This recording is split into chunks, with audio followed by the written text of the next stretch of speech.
السلام علیکم ورحمۃ اللہ تعالی وبرکاتہ. حامد او مسلم بعد محترم مختلفي پوښتنې کړي او وایي چې دا سړی به کې جنوبي یعنی غسل ور باندې فرض یا واجبي او دې وخت کې دا سړی اودس وکړي او لمونځ وکړي. دا سړی ډېر سخت شدید ګناهګار دی، کافر خو نه دی د احنافو په مسلک کې، خو سخت شدید ګناهګار دی.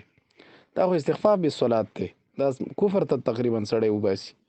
خو احناف علماو په کفر فتوا نه ده ورکړي، خو ګناهګار انتهایی سخت ګناهګار دی. دا کار دی نه کوي، د خلکو نه شرمېږي او د الله تعالی نه شرمېږي یا د دې نه ډاري. او پاتې شوی وخت مسله په کې تاسو دا کړي چې یاره دا یریږي چې بیمار نشم.